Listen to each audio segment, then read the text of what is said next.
Bismillahirrahmanirrahim.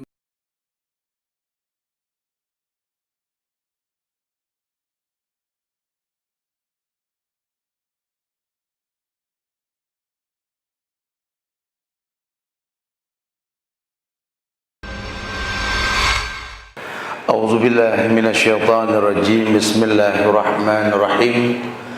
Assalamualaikum warahmatullahi wabarakatuh.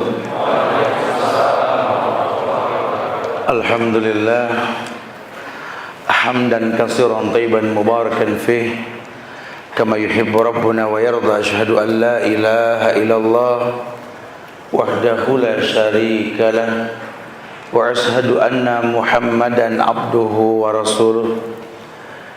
Ya ayyuhalladzina amanu taqullaha haqqa tuqatih wa la tamutunna illa wa antum muslimun. Ya ayyuhan nasu taqu rabbakumul ladzi khalaqakum min nafsin wahidah wa khalaqa minha zawjaha wa bassa minkum rijalan katsiran wa nisaa wattaqullaha alladzi tasaaluna bihi wal arham innallaha kana 'alaikum raqiba. Ya ayyuhalladzina amanu taqullaha wa qulu qawlan sadida yuslih lakum a'malakum wa yaghfir lakum dhunubakum wa may yuti'illaha wa rasulahu faqad faza fawzan 'azima. Wa ma ba'du fa inna asdaqal hadisi kitabullah wa khairal huda huda Muhammadin sallallahu alaihi wasallam wa syarral umuri muhdatsatuha wa kullu muhdatsatin bid'ah wa kullu bid'atin dhalalah wa kullu dhalalatin finnar. Ma'asyiral muslimin wal muslimat, brother side and sister side yang semoga Allah muliakan dunia dan akhirat. Alhamdulillah, kembali kita bersyukur kepada Allah. Allah mudahkan kita untuk kumpul di majlis ilmu di Masjid Agung Al-Azhar di Rabanian sini, yang mudah-mudahan Allah selalu jadikan kumpul kita ini ibadah yang kita niatkan hanya untuk Allah. Demi Allah, yang namanya hijrah ini melelahkan, ya. Tapi kalau hijrah ini hanya untuk Allah, maka Allah akan tolong kita insyaAllah. Sehingga menjelaskan, menceritakan tentang fenomena hijrah ini akan menjadi sebuah obrolan santai yang asik, ya. Ada orang yang memang mendapatkan hidayah, kemudian dia bisa istiqomah dengan tahapan-tahapannya. Tapi ada juga orang yang mendapatkan hidayah, kemudian dia nggak bisa memanage hidayah tersebut, sehingga hijrah ini menjadi sesuatu yang melelahkan. Karena jujur, orang kalau sudah hijrah dari masa lalunya bukan maksum. Itu kan dia dulu, Ustaz. Kalau sekarang sih dia jauh, Ustaz, beda. Dulu memang tiap hari bikin dosa, setan bingung. Tapi kalau sekarang, Masya Allah, Tat, ini udah tahun keempat dia hijrah, Tat, nggak pernah dia bikin dosa. Orang suka digituin tuh, ya. Dia lupa yang hijrah itu kan manusia. An-nas min adam wa adam min turab. La farqa baina arabin wa ajam illa bitaqwa. Inna akramakum indallahi atqakum. Manusia ini dari Adam. Adam dari tanah. Tidak ada beda antara orang Arab dan orang biasa kecuali takwa. Jadi yang namanya anak Adam, kullu bani Adam khata'. Setiap anak Adam itu pasti punya salah. Cuma bedanya, kalau dulu belum hijrah dia berbuat salah, petang-petang peteng-teng. Sekarang enggak. Ketika dia berbuat salah, buru-buru dia menyesal. Itu bedanya. Ya, jangan dianggap orang kalau sudah taubat terus nggak punya salah. Anda sih yakin tak sama dia karena dia sudah taubat. Ini belum nih, belum tentu. Bentar dulu. Ya, makanya dibahas kemarin beberapa hal berkaitan tentang sebab-sebab lemahnya iman. Ini supaya kita nggak terlalu jatuh bangun, karena jatuh bangun itu melelahkan sekali. Apalagi yang namanya keburukan-keburukan yang bisa mengurangi iman, sehingga menjadi penyebab kita ini futur. Ya, kemarin sempat dibahas bahwa yang namanya futur ini penyebab yang pertama apa? Karena berlebih-lebihan di dalam beragama. Ya, semangat orang yang baru hijrah. Subhanallah. Ini menjadi corong para ulama tanpa legalitas ulama. Dihantam semua orang di sosmed. Masya Allah. Hancurkan Syiah, laknatullah ala Syiah. Ada yang jabri, bro Syiah apa? Wallahu a'lam.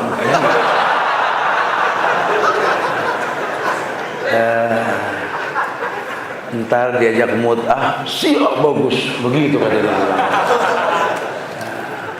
Hati-hati, jangan modal semangat. Agama ini nggak bisa modal semangat. Agama tuh modalnya ilmu.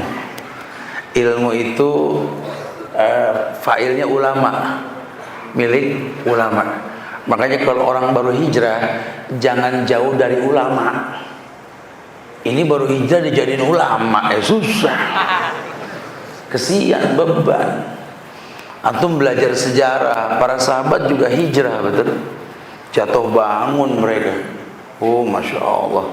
Hujatan, cacian, makian, cibiran itu pasti ada. Pasti ada. Jangankan di level para tulab, para asatidzah juga sama. Ya, dapat hidayah di tengah-tengah ilmu yang dia miliki.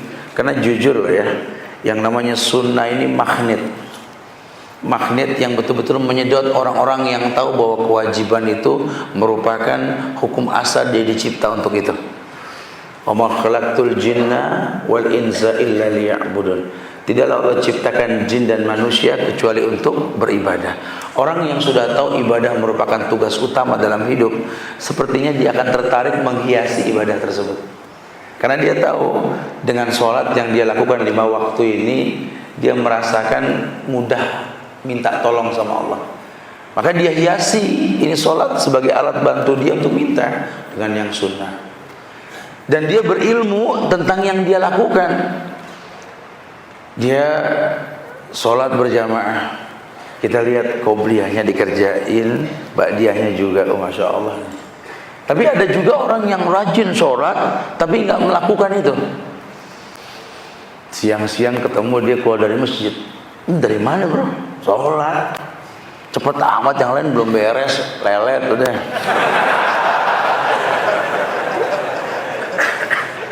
Emang sholat apa yang tadi? Ya kalau apa sih, anak nggak begitu paham ya, cuma ikut-ikutan aja tadi itu. Pantesan dia nggak tahu. Kalau sholat zuhur itu kan ada qobliyahnya 4, ba'diyahnya 2. Karena dia nggak berilmu, dia merasa bahwa ibadah cuma sekedar gugur. Ini yang sangat disayangkan. Ikut-ikutan mengatasnamakan jihad, tapi nggak pernah tahu jihad itu apa.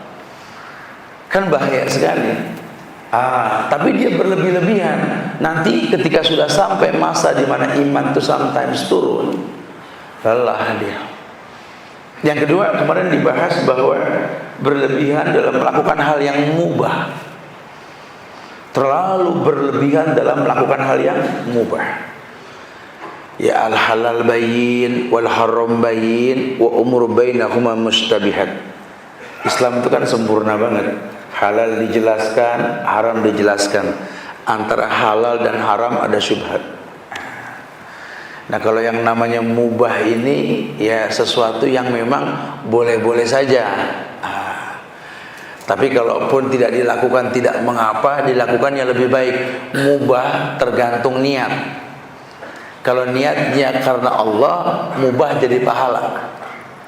Ya, Anda kasih hadiah ke orang tua Anda di luar nafkah, ya itu mubah.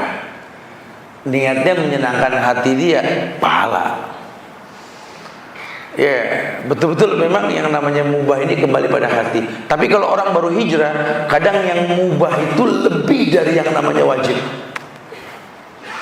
Semangat tanpa juntrungan, ini bahaya. Takutnya nanti ada masa dia boring. Ya, orang ada merasa lelah.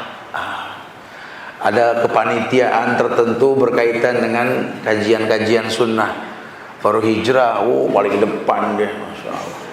Tapi ada saatnya lagi down gitu ya, temennya ngajak, yuk bro jadi panitia lagi.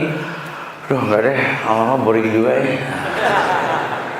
Ini bahaya. Makanya alhamdulillah kita di manage nih. Panitia ada kajian rutin supaya tetap semangat dalam melakukan hal-hal yang mubah. Tapi jangan berlebihan. Karena yang namanya mubah ini tergantung kemampuan dan kebutuhan. Yang ketiga dibahas kemarin bahwa enggan hidup berjamaah dan lebih suka menyendiri. Orang baru hijrah terus minder, tahu yang pernah dia lakukan salah, sekarang dia berbuat baik, kemudian dia nggak bertobat, salah. Islam ini mewarnai, bukan diwarnai. Jadi Islam itu tidak merubah, Islam mewarnai. Anda hobi berkendaraan, naik motor, naik mobil, ya sudah, sekarang Anda sudah ikut kajian sunnah, tolong jangan sampai berubah. Kok sekarang pakai sepeda suntung bro, hijrah?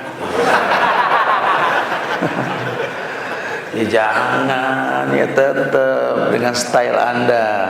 Cuma bedanya kalau tadi itu enggak patuh sama aturan pemerintah, sekarang lebih patuh lagi. Ini sunnah mewarnai dia. Dia betul-betul. Tapi dia tidak. Justru ketika dia hijrah, dia tidak mau bergaul. Tidak ada tahapan-tahapan dalam perubahan. Maka saya tekankan sekali sama teman-teman yang hijrah, antum jangan merasa berbeda gitu loh.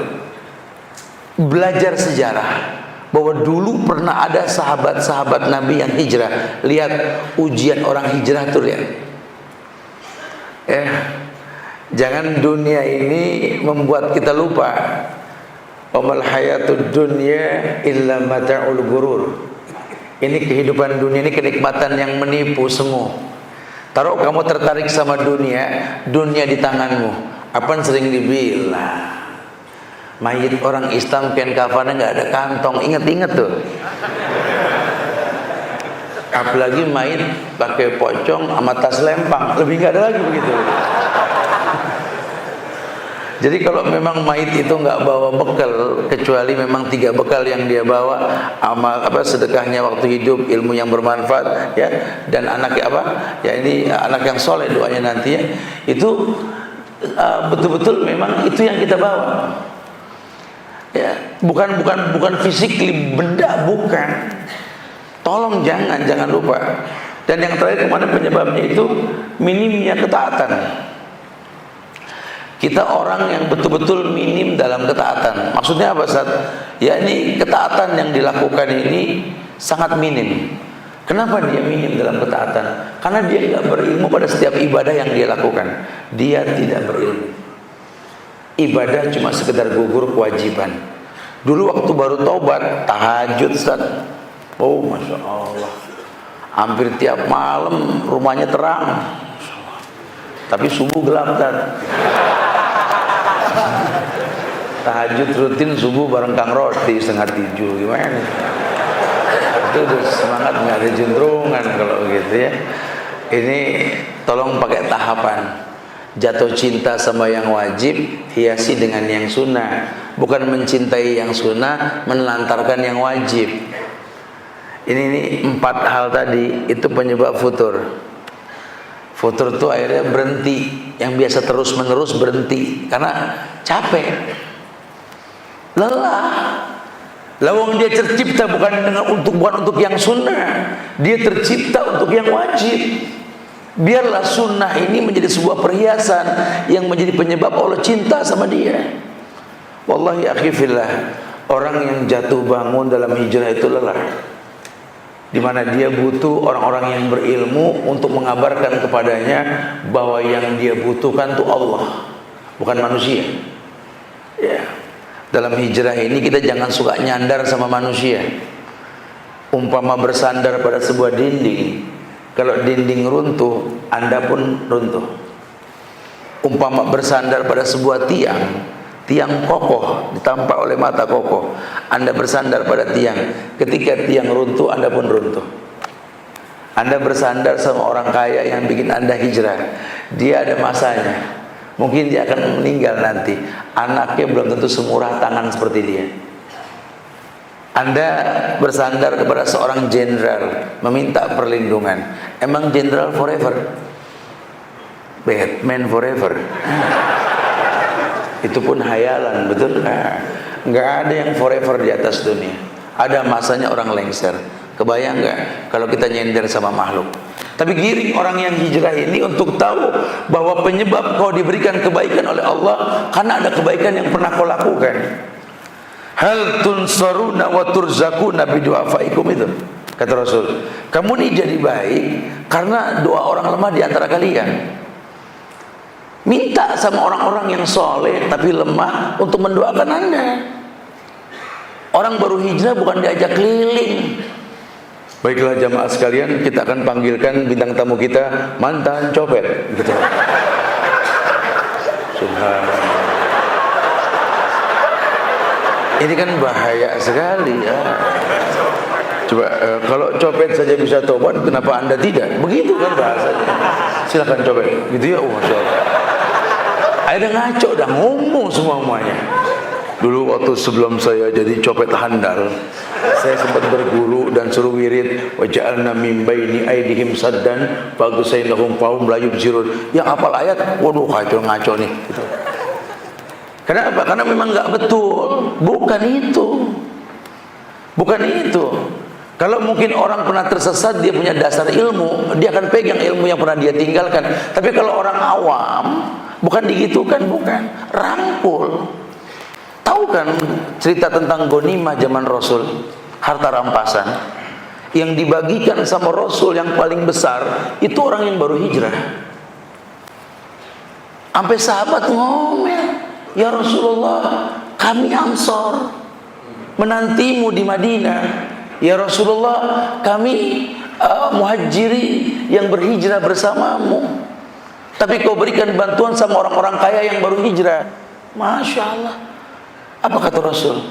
Wahai sahabatku, mereka orang yang baru terpincut hatinya oleh Islam. Kita harus bantu dia. Sementara kamu dan kamu, tidak cukup aku untukmu, kata Rasul. Kalau orang yang berilmu tahu dunia bukan target utama, tapi mau bilang apa? Orang yang baru hijrah nggak bisa diajak begitu. Ini bos gede baru taubat, langsung dicuci otaknya. Udah nggak usah kerja lagi, kita sama Allah tuh pada akhirnya nggak buat apa-apa. Lah nyuruh orang dia nggak kerja gimana? Ya kan mayit aja nggak buat apa-apa. Ini mayit, kita kan nggak usah ribut jadinya kan. Ini suka belagu kadang-kadang dalam dakwah begitu. Jujur loh, ya, tuntut dunia seakan-akan kau hidup selamanya. Tapi ingat, tuntut akhirat seakan kau mati esok. Dua-duanya butuh. Wala tansa nasibaka minad dunya. Begitu kan perintahnya, wabtaghi fi ma ataqallahu daral akhirah wala tansa nasibaka minad dunya. Coba tuntut sama kalian tuh akhirat, tapi jangan lupakan dunia. Ini banyak orang yang hijrah meninggalkan masa lalunya bingung. Nah, orang yang bingung ini setan masuk. Kalau setan sudah masuk parah.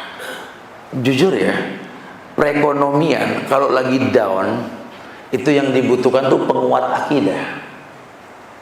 Kita kalau lagi jatuh ke miskin, yang paling penting itu akidah. Karena kalau akidah tidak ditekankan ya pada orang yang sedang jatuh miskin, ini yang bakal naik ke permukaan dukun, paranormal. Dulu waktu dia jadi orang kaya, kita suruh baca ayat kursi kalau mau tidur, baca kul huwallah al-falaq anas 3 kali, tiup balur, ogah mulut. Ente kalau bisa supaya ngejaga diri lah, kita kan nggak tahu ada orang yang nggak suka sama kita, baca aja ayat kursi, al-ikhlas, al-falaq, nggak mau. Pas jatuh miskin, temannya berbisik, pengen balik gak harta kayak dulu? Pengen. Baca 1000 kali ayat kursi. Mau.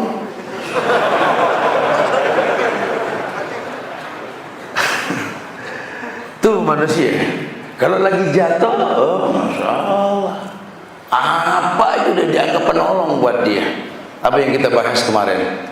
Segala ayat tukang pancing dipakai. Makanya kalau nyari rezeki, lihat bini tidur, bini ngadep kiri, kita ke kiri, ngadep kanan ke kanan, dipakai. Tatoyur, percaya sama burung, mau berangkat kerja, ular nyebrang, balik lagi, apa balik? Ular tadi. Untung tuh ular gak bisa ngomong, pada ngomong, kenapa gue lewat orang gitu. Tapi kalau akidah sudah rusak, akidah sudah rusak, yang enggak tuh. Ini kan bahaya. Itu belum lagi nanti was-was dari setan, wah macem-macem. Ya, kita akan coba bahas deh. Di sini dijelaskan bahwa sikap lemah atau dalam bahasa Arab itu al-ajz, sikap lemah timbul setelah kita futur. Jadi antum hijrah nih ya, yang kita bahas kemarin itu sudah ya. Kemudian antum futur. Itu kalau enggak dirangkul kembali oleh teman-teman, dia akan memiliki sifat lemah. Sifat lemah. Yang tadinya semangat sekarang enggak. Kelemahan yang pertama, meninggalkan dakwah di jalan Allah. Tadinya dia paham, udah deh, anak resign dari sebuah usaha yang haram, kita dagang aja deh. Nah dia ada kerjaan tuh, nah kumpul-kumpul nih kayak malam kemis gini nih sama teman-teman yang hijrah, kita bikin pengajian. Ini bukan nyari duit, nggak panitia, nggak si ustadz, nggak hostnya. Wallahi kita nggak nyari duit, kita malu sama Allah. Ya, ini ladang amal. Tapi kalau lagi futur, ngebayangin, ya Allah, jauh amat Bogor Al-Azhar. Panitia berani berapa tuh ya?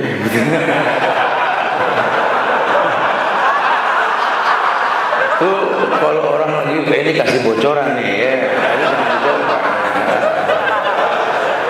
Kebayang nggak tuh? Mana hujan lagi ya Allah, Masya Allah. Mana STNK mati lagi ya. Panjang cerita gitu. Lemah. Tapi kalau kita ini bisa menstabilkan iman, semangat timbul. Mumpung hidup bro. Kan kita nggak pernah tahu umur sampai kapan, betul? Kalau sekarang masih bisa berbuat baik, apa yang tunggu besok? Perasaan Abdullah bin Umar pernah ngomong tuh, anaknya Umar bin Khattab, idza amsayta fala tantazirus sabah wa idza asbahta fala tantaziril masa. Kalau bicara berbuat baik, sore kau berbuat baik, jangan tunggu pagi untuk berbuat baik. Pun di pagi hari jangan tunggu sore untuk berbuat baik, karena kita nggak pernah tahu mada tahsibu apa yang akan terjadi besok. Ayo bismillah, ini ladang amal, kapan lagi jihad? Masya Allah. Beruntung kita, masjid ini cagar alam bro. Nasional mengakui masjid ini, dan nasional mengakui semua masjid itu bumi Allah yang paling dicinta. Makanya dengar bocoran ada masjid yang dilarang dibangun, ini yang ngelarang betul. Dia pikir umurnya panjang kali ngelarang-larang masjid. Kita liatin aja tuh orang. Tadi ada kita ledekin mengenap gitu. Tinggal ngobrol, udah dibilang kalau khilaf masalah fikih itu biasa. Kayaknya kita memang berbeda, anak kunut, ente enggak ada masalah. Dari zaman dulu biang-biang itu udah khilaf, betul? Dari Imam Malik sama Imam Syafi'i sudah ada khilaf, enggak ada masalah. Di Indonesia dari Hadratus Syekh Hasyim Asy'ari dengan Kiai Haji Ahmad Dahlan sudah khilaf, tapi enggak ada yang melarang bangun masjid. Ini sekarang Masya Allah, nggak paham apa yang dia makan tau. Saya nggak ngerti. Kalau jambu pasti batang yang digigitin. Ini kan bahaya sekali. Udah gitu pemerintah diem aja lagi nggak ngambil tindakan. Ini jangan-jangan ikut EO juga kali gitu ya. Subhanallah. Mana Muslim Indonesia. Udah saatnya kita bergandeng tangan, menyisihkan khilaf di antara kita. Jangan ada khilaf di antara kita. Itu penting sekali. kecuali kalau hilafnya akidah. Ya, ana sih sama dia saling memahami aja, Ustaz. Kita berkhilaf khususnya masalah Allah, Ustaz.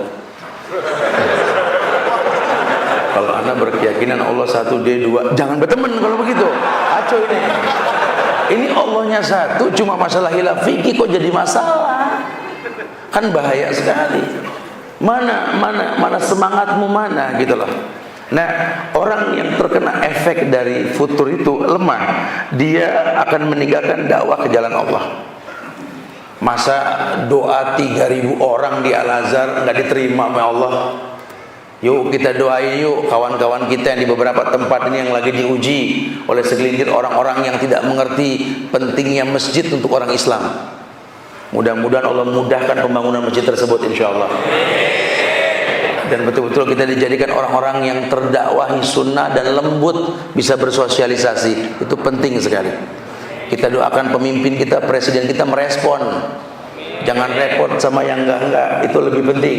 Karena kalau rakyat sudah sholat, Allah yang bilang tanha anil faksha wal munkar. Sholat ini yang mencegah perbuatan keji dan mungkar. Ayo, taruh kata kita nggak mampu karena nggak paham cerita kenapa begitu. Kita cuma melihat buah yang dipetik, tapi doa jangan putus. Doamu untuk saudaramu yang tak tahu mau doakan dia, 70 malaikat mengaminkan untukmu. Masya Allah. Doa. Ya, masa Allah nggak ijabah? Allah ijabah. Masa Allah nggak mendengar takbir kita? Allah mendengar takbir kita. Allah akan muliakan kita insya Allah. Doakan. Kalau memang kita nggak mampu untuk turun langsung. Masya Allah. Yang kedua, orang yang lemah ini dikatakan bahwa lemah dalam beribadah. Kalau sudah futur, yang namanya ibadah udah nggak seperti dulu. Dulu sampai muazin kadang-kadang jadi nggak enak sama dia. Duluan dia mulu.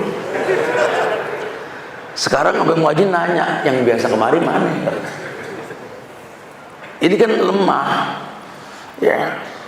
Dulu dia yang azan, dia yang qomat, dia yang imam. Saking kosongnya tuh masjid. Sekarang ya udah digembok tuh masjid dah. Dia lagi nggak mood. Ibadah ini lemah. Kenapa dia lemah ibadah? Karena dia nggak kenal Allah dengan benar. Dia nggak tahu efek ibadah yang dia lakukan. Yang ketiga, ulama mengatakan bahwa yakni jarang atau malas menuntut ilmu. Orang kalau udah futur, apalagi pernah tahu tentang yang dibahas. Ustadznya ngomong gini, dia nyaut terus pasti gini, terus pasti gini.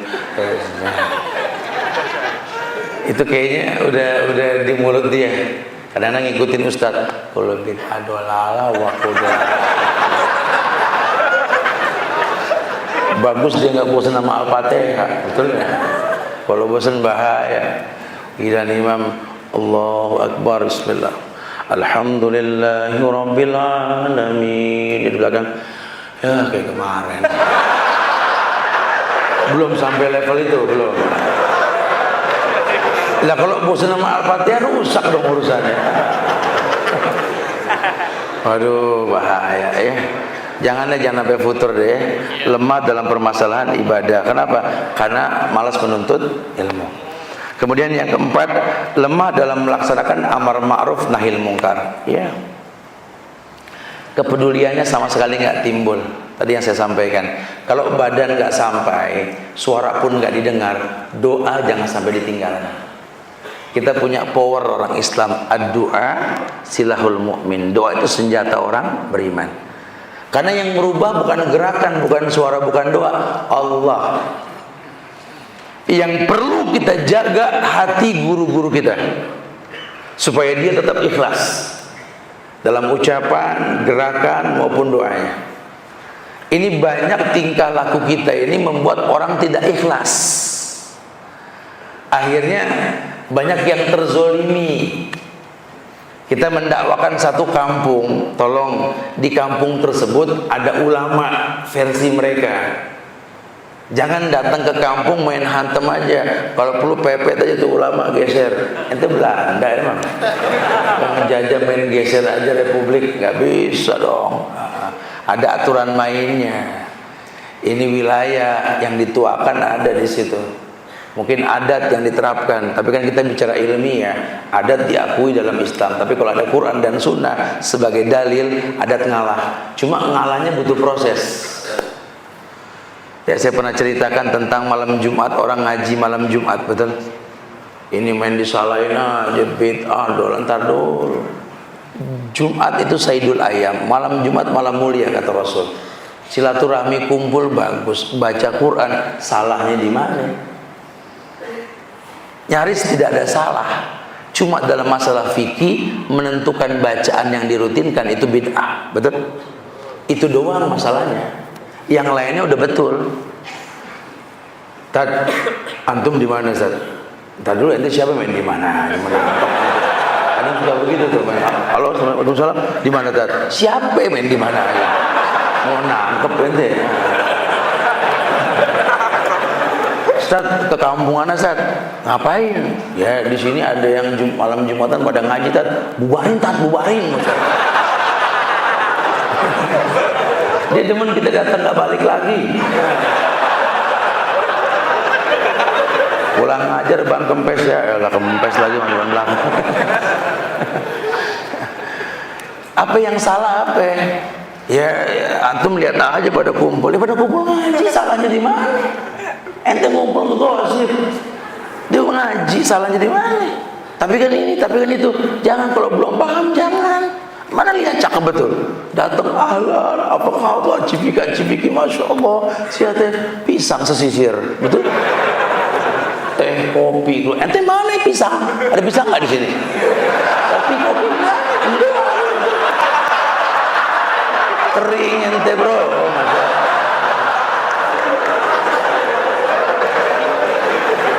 Gimana mau dibubarin, lawang enak betul? Kata yang buka pisang lu bubarin, awas lo ya.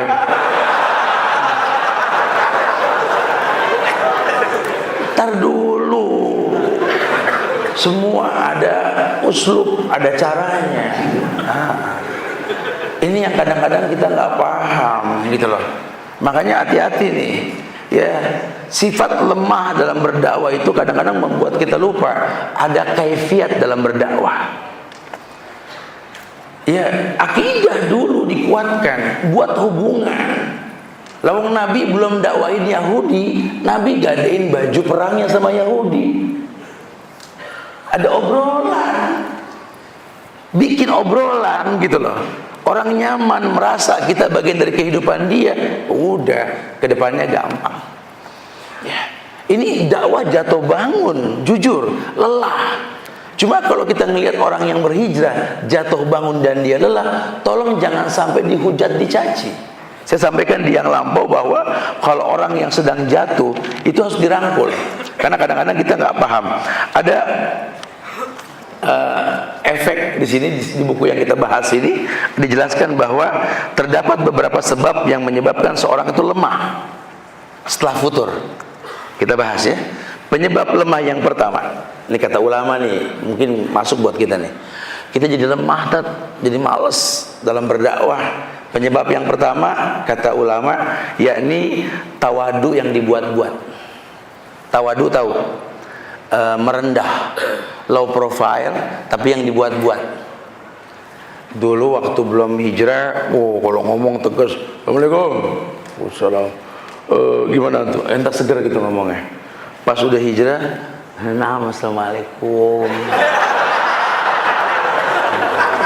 Insya Allah. Subhanallah. Dibikin-bikin gitu, kita mau muntah nggak dia betul-betul. Biasa aja gitu loh. Makanya kita lagi seneng nih dakwah sistemnya jemput bola, bukan tunggu bola. Asik, kita samperin nih klub motor mana nih, sono ngobrol pakai bahasa mereka. Karena kalau mereka yang kita undang langsung insya Allah nggak ada mana. Tapi kalau kita yang datang kan di rumah dia sehat, alhamdulillah kan asik. Tolong tawadu jangan dibikin-bikin. merendah di hadapan manusia tuh nggak boleh. Ini suka salah nih. Saya sengaja di Instagram tuh ada beberapa poin yang saya tekankan. Orang suka cium tangan, saya kasih. Insya Allah agak merendah begini. Ustaz, afwan Ustaz, itu antum membiarkan orang sujud sama antum. Yang sujud siapa? Kaku nih orang. Dia cium tangan bukan sujud lain. Sujud mah Allahu Akbar, subhanallah, sujud itu. Ini di kita juga suka ngegas. Kadang-kadang jadi akhirnya banyak ikhwan kalau hijrah jadi nggak luas. Sampai kadang-kadang saya suka geleng kepala kalau ngeliat orang-orang yang belum hijrah itu ahlul bid'ah bertemu antara mereka. Subhanallah, sampai rahatnya. Allah, ya Allah, apa kabar? Subhanallah, itu gimana? Hernya seru. Coba antar Iwan. Itu. Rabanian. Ogah. Serem banget, efeknya begini. Jangan. Islam ini mewarnai bukan diwarnai. Jadilah orang yang tetap asik. Dulu waktu belum beragama Anda asik, beragama lebih asik. Jadi orang yang betul-betul asik karena agama ini asik. Yusrun. Kan sudah disampaikan tentang Mus'ab bin Umair. Sahabat Nabi yang belum berdakwah, Sa'ad bin Mu'az bilang pentolan yang musyrikin Madinah, lam arahu ka'annahu min rijalil jannah. Ini belum ngomong, orang musyrik udah bilang, wih, ini sih penghuni surga. Belum ngomong loh itu. Cara berjalannya, wajahnya, gaya ngomongnya, orang udah enak duluan. Yang begini dibangunin rumah, dikasih di komplek, bukan enggak. Kenapa? Ini orang bikin asik, bikin nyaman. Itu penting. Hati-hati, jangan dibuat-buat kalau tawadu. Yang kedua, terlalu emosional. Yang penyebab lemah yang kedua, gampang marah. Sumbu pendek, 2 tak ngegas, nek.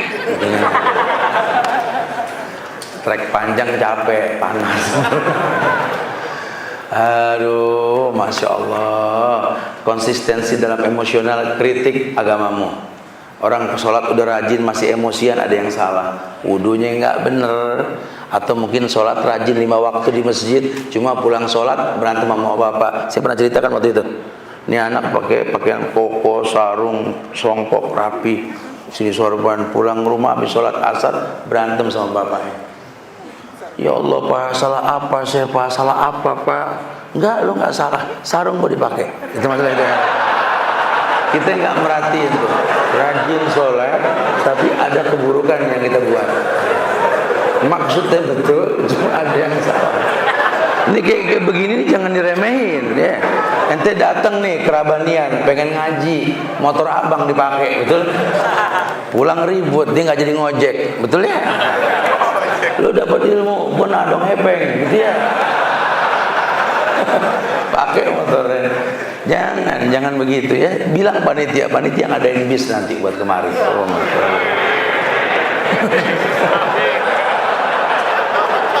support. Subhanallah ya. Ya, yang ketiga malas. Ini lemah, ini malas nih nggak main-main nih.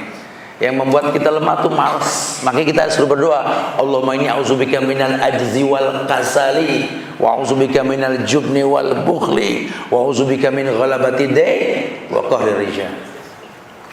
Ya Allah, aku memohon padamu perlindungan ya Allah dari rasa malas. Minal jubni wal bukhli, dari bakhil.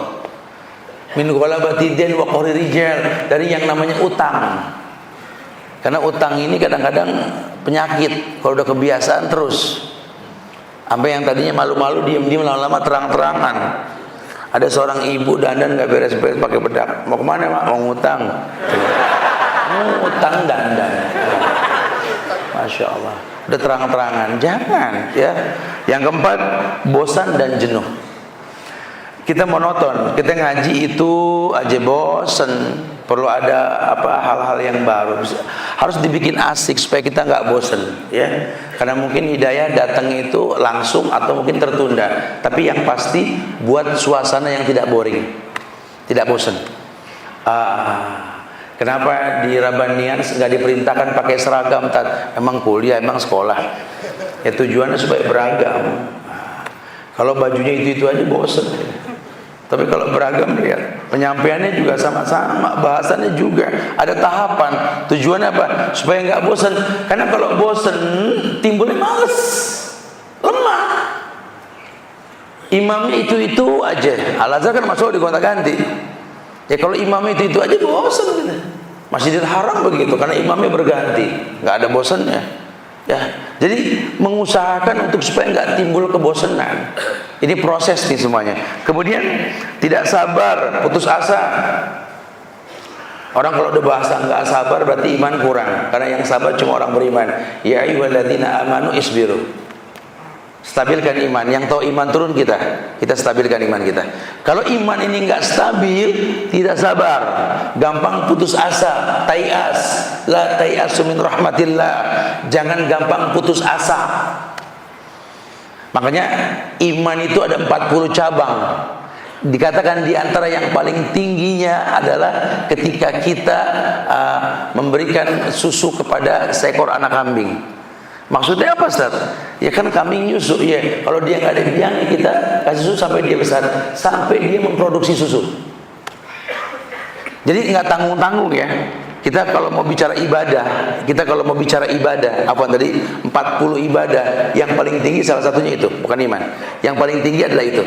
Ketika orang tersebut merawat seekor anak kambing, diberikan susu, yang dia nggak dapat hak susu dari ibunya, sampai dia gede jadi biang kambing punya susu.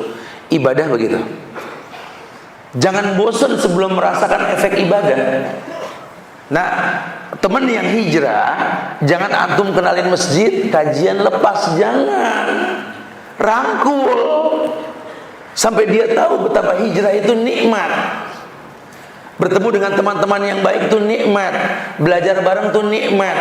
Jangan dibuat bingung. Ini banyak orang hijrah dibikin bingung.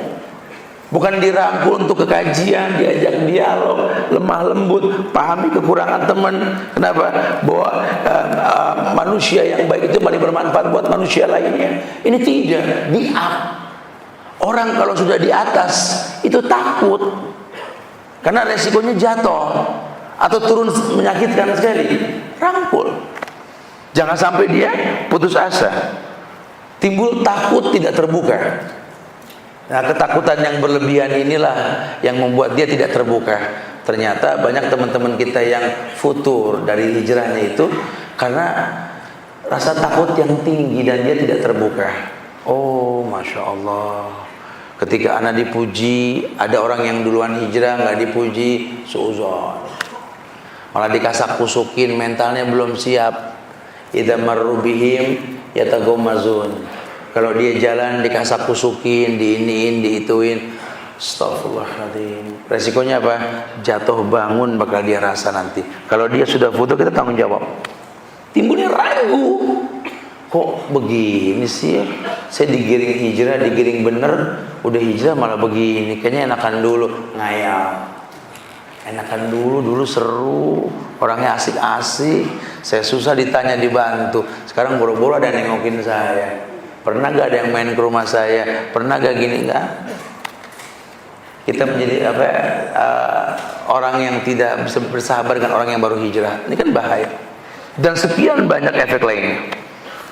Oleh karena itu, ulama pun memberikan nasihat. Bagaimana Ustaz untuk mengkonvert ini semua supaya nggak terjadi? Kata ulama yang pertama, ini penting nih. Ulama menggiring kita untuk terus biasakan membaca sejarah orang-orang yang hijrah. Banyak orang-orang pendahulu kita juga hijrah. Tapi lihat, jatuh bangunnya mereka tuh nggak main-main. Keluarga Alu Yasir tuh orang hijrah pertama zaman Rasul tuh. Dibantai ibunya, dibantai ayah, dibantai keluarganya. Subhanallah, sampai Allah turunkan ayat illa man ukriha wa qalbu mutmainnun bil iman. Tidak dikatakan kafir ini si Yasir, padahal dia kafir lagi karena nggak kuat ancaman musuh. Allah tahu dia sedang berusaha untuk menjaga keimanannya. Masya Allah. Lihat bagaimana sahabat Umar bin Khattab ketika dia baru hijrah. Lihat bagaimana Abu Sufyan, Khalid bin Walid, Mughirah bin Abi Jahal, anaknya Abu Jahal. Lihat, suruh baca sejarah. Kemudian yang kedua, giring orang yang baru hijrah untuk paham keutamaan, kewajiban utama manusia dalam kehidupan ini. Tercipta untuk beribadah, tapi nggak meninggalkan dunia. Jangan gara-gara hijrah Anda tinggalkan dunia, cuma agama. Nggak bisa menanti uang dari langit. Innallaha la yughayyiru ma biqaumin hatta yughayyiru ma bi anfusihim. Dirinya berubah. Katakan sama dia, walladzina jahadu fina lanahdiyannahum subulana. Orang yang sungguh-sungguh fina di jalan kami, kata Allah, kuberikan hidayah. Giring dia untuk seperti itu. Bikin dia asik tetap seperti dia yang dulu, tapi konsisten. Bedanya plus ibadah. Kalau dulu kan tidak ibadah, plus ibadah. Masya Allah. Kemudian suruh sering mengunjungi orang soleh. Jangan malah digiring ke tempat-tempat preman untuk ngajak tobat. Ini orang baru hijrah, datang bertendang ke orang-orang soleh, minta nasihat. Anda minta arahan dari antum nih, anak takut salah langkah, anak baru hijrah. Banyak yang orang suka mengekspos anak gini-gini, tolong bantulah nasihat. Tuh yang paling baik. Bukan diajak ke tempat-tempat yang enggak buat contoh. Ini diajak sehingga merasa paling baik. Oh bahaya. Orang kalau merasa baik itu bahaya sekali. Enggak boleh. Keliling temui orang-orang saleh. Kemudian ajak dia untuk melihat yang baik, mendengar yang baik. Tujuan apa? Supaya hatinya baik.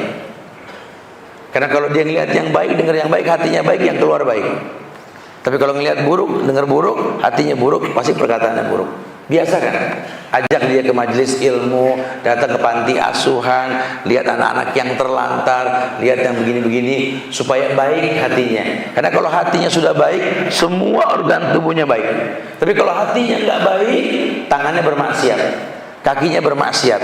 Yang tadi ini tangan udah nggak bergerak, kaki udah nggak bergerak buat maksiat, karena hatinya nggak bagus.